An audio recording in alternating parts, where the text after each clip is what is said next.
La década de 1930 marcó el inicio de la edad de oro de la animación. Mientras el cine sonoro crecía en popularidad, los dibujos animados se consolidaban como una forma dominante de entretenimiento. Sin embargo, su evolución técnica no estuvo exenta de problemas. Los estereotipos raciales estaban profundamente integrados en muchos de estos productos. Uno de los primeros personajes en tener su propia serie fue Bosco, creado por Hugh Harman y Rodolph Ising para los Looney Tunes en 1930. Aunque sus creadores decían que era una mancha de tinta animada, su forma de hablar, sus gestos, su representación general reflejaban estereotipos negros derivados directamente del vodevil y el blackface. La influencia del vodevil y del cine de blackface es evidente. Bosco imitaba los movimientos y el habla del actor Al Johnson, conocido por interpretar personajes negros con la cara pintada. Su frase arrastrada, "That shoe is fine", y su forma de hablar remiten al dialecto negro sureño que ridiculizaba a la comunidad afroamericana. Warner Bros. No fue la única. Disney, MGM y otros estudios produjeron cortos donde aparecían personajes negros representados con labios rojos exagerados, narices grandes y conductas salvajes o infantiles. Estas representaciones eran una extensión directa del imaginario del vodevil. Incluso estudios como Disney, hoy conocidos por su perfil familiar, participaron en esta tendencia. En el corto Mickey Miller Dreamers, Mickey interpreta al tío Tom con la cara pintada de negro, en una parodia de la novela antiesclavista La cabaña del tío Tom. El público blanco se reía, pero el mensaje que transmitía era que los personajes negros solo existían para entretener.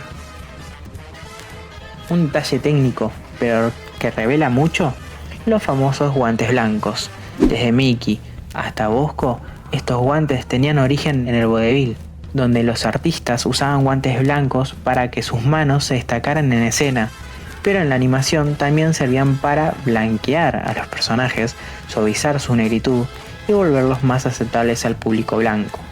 Desde las protestas de la película como El nacimiento de una nación, se prohibió el uso de blackface en el teatro, pero en la animación esas representaciones persistieron mucho más allá de 1930. De hecho, seguirían apareciendo hasta en los años 50. Aunque el personajes como Bosco ayudaron a sentar las bases del humor y del ritmo de la animación moderna, su legado también nos recuerda una verdad incómoda. La animación creció en un sistema profundamente racializado. Entender su historia nos permite ver el presente con ojos más críticos. Entre 1950 y 1960, el cine animado vivió una etapa de consolidación técnica narrativa con estudios como Disney, Warner Bros., MGM y el emergente Hanna-Barbera, marcando el rumbo. Sin embargo, la representación de personajes negros o mulatos fue muy limitada y, la mayoría de los casos, profundamente estereotipada. Muchos personajes afrodescendientes aparecían como caricaturas exageradas. Piel oscura brillante, labios grandes, acentos forzados y conductas ingenuas o cómicas. Eran retratados como sirvientes, músicos de jazz o miembros de tribus primitivas, casi siempre con fines humorísticos y deshumanizantes.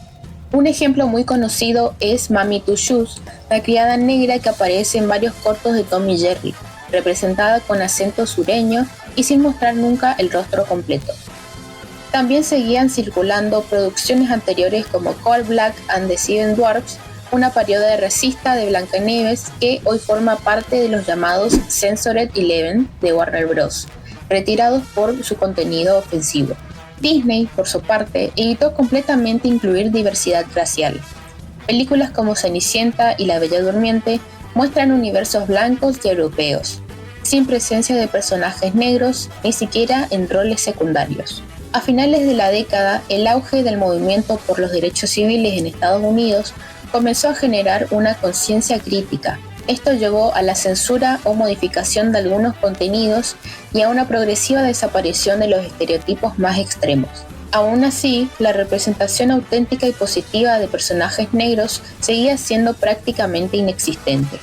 En resumen, la animación de los años 50 reflejaba una sociedad aún dominada por la segregación racial, donde la inclusión era vista como un riesgo comercial.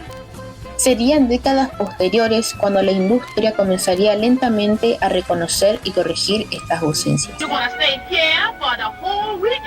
A medida que los movimientos por los derechos civiles de las personas negras fueron tomando más espacio, principalmente en Estados Unidos, esto acompañado del despertar en la conciencia social y cultural, algunas productoras comenzaron lentamente a diversificar sus elencos, aunque muchas veces los personajes negros eran secundarios.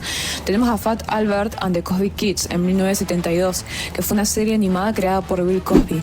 Esta marcó un hito al presentar personajes negros como protagonistas, con historias centradas en la comunidad afroamericana, mostrando el realismo de la comunidad. Filmations Associates fue la productora de esta y muchas más animaciones de la época, como The Hardy Boys, la cual solo duró una temporada. Fundada por, entre otros, Hal Sutherland, un animador y pintor que comenzó su carrera como animador para Disney en 1954.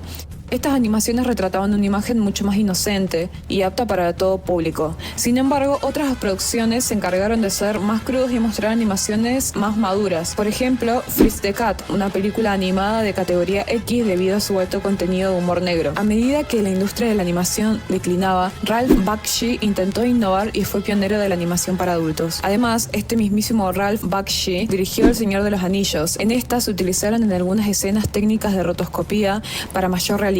Esta técnica de rotoscopía la implementó además en American Pop de 1981 y Fire and Ice de 1983. Hablando de la década de los 80 y del otro lado del mundo en Japón, la representación del personaje negro no era muy común y a menudo eran representados de manera estereotipada o caracterizaciones pobres. Mr. Popo o Popo de Dragon Ball, no vi Dragon Ball, de 1986 es un ejemplo. Si bien no pareciera ser humano, su diseño y color de piel fueron controversiales por representar estereotipos raciales. Por otro lado, en el 1989, en Europa, se produjo la serie animada franco-ivoriana Kimbu, que sigue las aventuras de un niño africano que viaja por diferentes países para conocer culturas, siendo esta la primera animación francesa a mostrar un personaje principal africano. Toda esta historia me pone negro. Posterior a esto, en la década de los 90, en el cine animado se diversificaba cada vez más la representación étnica. Algunos nombres destacados de la época pueden ser Esmeralda, del Jorobado de Notre Dame, en el 96. Y aunque en la película se identifica como gitana, muchos críticos y fans interpretan a Esmeralda como un personaje racializado, y en algunos análisis incluso como de ascendencia africana o árabe mezclada, dado el trato que recibe en la historia y su diseño artístico. Que si seguimos por esta línea, Sebastián en La Sirenita era un cangrejo jamaiquino que cuidaba de Ariel, dándole un rol de responsabilidad a un personaje afrodescendiente, no muy común en esa época.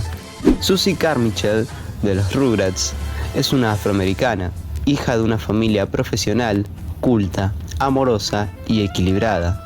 Su madre es médica y su padre productor musical, lo que rompe estereotipos comunes sobre familias negras en medios infantiles.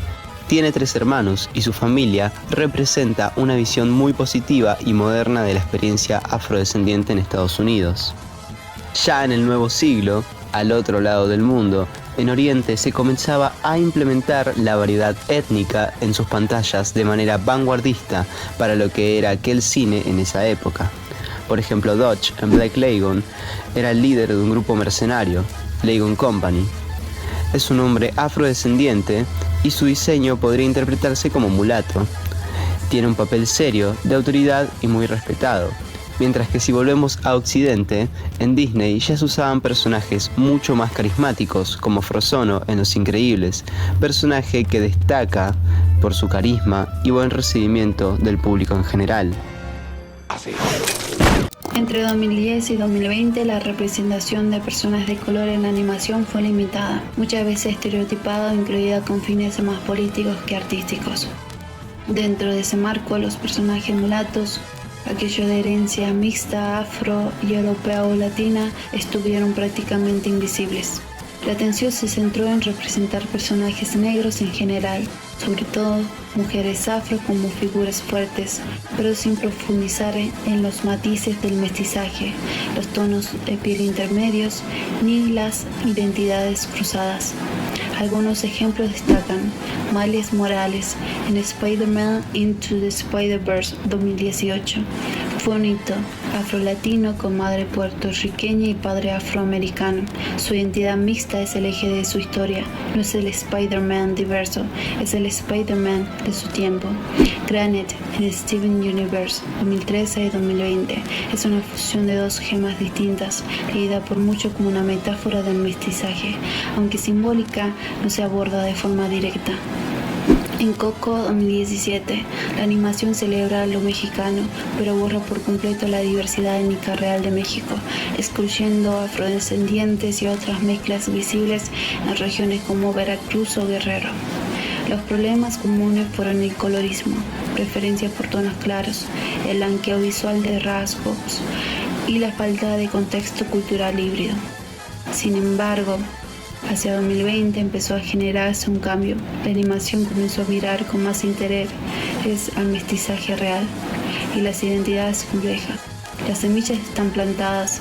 Hoy el reto es que los personajes mulatos no sean solo decorativos, sino protagonistas con alma, contradicciones y orgullo. Todo el mundo siempre quiere decirme cómo debe ser mi historia. No, lo haré a mi manera.